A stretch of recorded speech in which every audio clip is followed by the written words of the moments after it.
सुप्रभात बच्चे। वर्ग 8 विषय हिंदी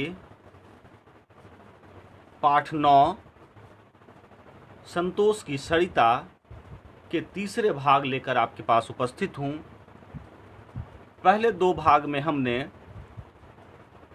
कहानी और कहानी से संबंधित कुछ प्रश्नों को देखा। यह पाठ के जो लेखक विपुल ज्वाला प्रसाद हैं, कहानी मार्मिकता को लिए हुए बहुत से अच्छे अच्छे शब्दों से भरे हैं। इसके उन्नत शब्द होने के चलते इसके शब्दार्थों को भी जानना उतना ही जरूरी है बच्चे। तो हम कुछ शब्दार्थों को देखेंगे और उसके बाद पाठ में अभ्यास पाठ के प्रश्नोत्तर को भी हम देखेंगे। पहला शब्द है कौतूहलवश।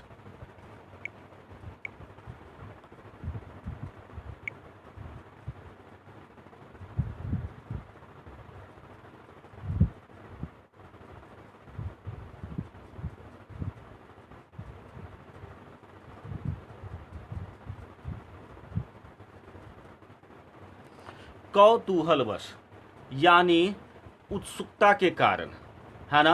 कौतूहलवश यानी उत्सुकता के कारण। अगर आप कहें कि आप क्यों वहां पर चले गए, वहां तो जाना मना था, तो हम कौतूहलवश वहां पर पहुंच गए। मेरी उत्सुकता अधिक थी और इस कारण से हम वहां पर मौजूद हो गए या पहुंच गए। आगे अभिवादन।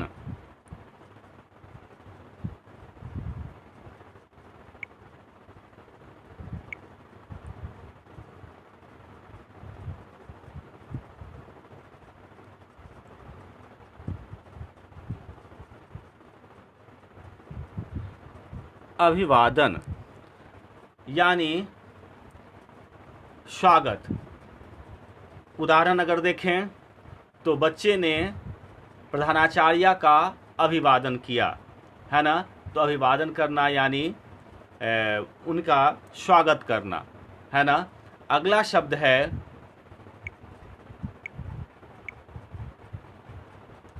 सहयोगी।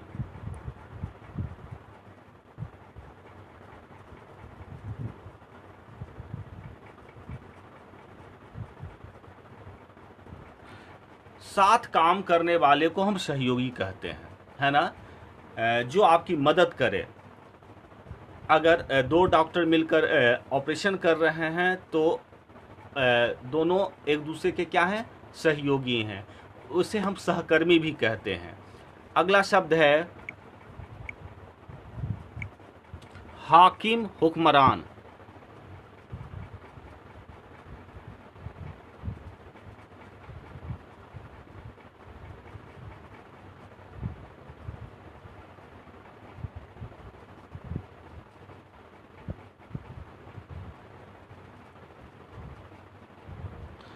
हाकिम हुक्मरान अधिकारी, और उसी के अर्थों में देखा गया है कि हुक्मरान यानी जो हुक्म देते हैं, हुक्म देने वाला, यानी हाकिम ही हम कह सकते हैं। अपने से बड़े अधिकारी को हम हाकिम हुक्मरान कहते हैं। घनिष्ठता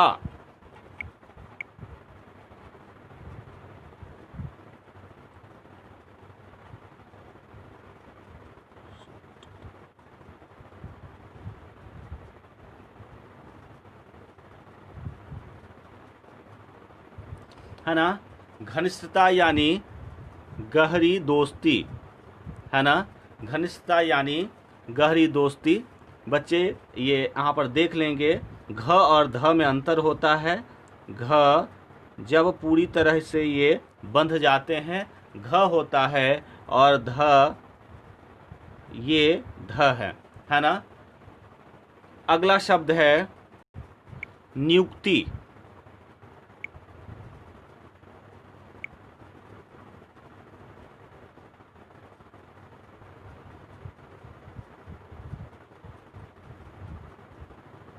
का अर्थ होता है तैनाती।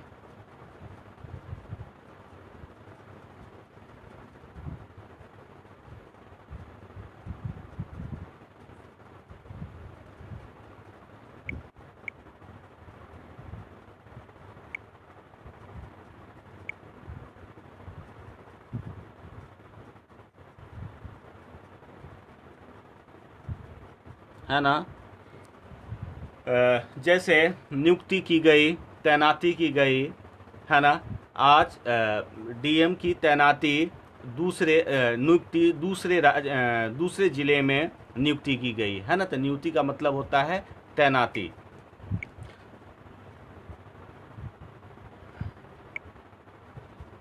दलान,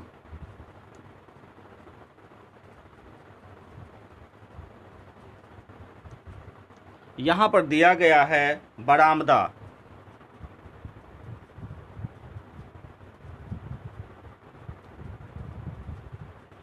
लेकिन बच्चे यहाँ दलान के ये भी प्रयोग किए जाते हैं कि जहाँ पर गांव में जहाँ पर मवेशियों को रखा जाता है, उनकी सेवा की जाती है ना। घर से बाहर का जो भाग होता है, जहाँ पर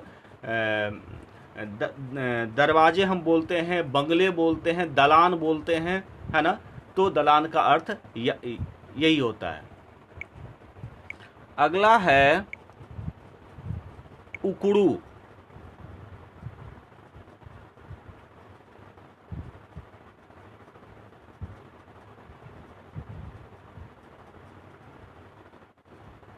है ना, उकड़ू। उकड़ू का मतलब अब हम मानते हैं, उकड़ू का मतलब होता है कि जब आप घुटने के बल पर घुटने को छाती में चिपकाकर बैठते हैं, दोनों पैरों दोनों पंजों के बल पर, हम उसे कहते हैं उकड़ू बैठना, है ना। ये स्थिति ऐसी होती है कि दोनों पंजे पर हम रहते हैं और घुटने हमारे छाती से चिपके होते हैं, ये उकड़ू कहलाता है। इसके अलावे बच्चे हम कुछ अभ्यास पाठ के प्रश्नों को लेकर की ओर हम चलते हैं।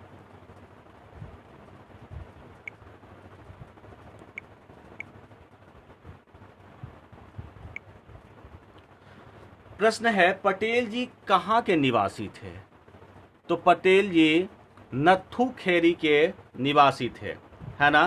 तो यहाँ पर हम देखते हैं पटेल जी नत्थू खेरी के निवासी थे। इसका उत्तर ये होगा। आगे, लेखक वहाँ किस पद पर कार्यरत थे, यानी नत्थू खेरी में किस पद पर कार्यरत थे? तो लेखक नत्थू खेरी गांव में या नत्थू खेरी जगह में स्टेशन मास्टर, ये है स्टेशन मास्टर पद पर कार्यरत थे। अगला प्रश्न है, पटेल जी लेखक को कहाँ घुमाने ले जाया करते थे? तो उत्तर होगा, पटेल जी लेखक को अपने खेतों पर घुमाने के लिए ले जाया करते थे, है ना बच्चे।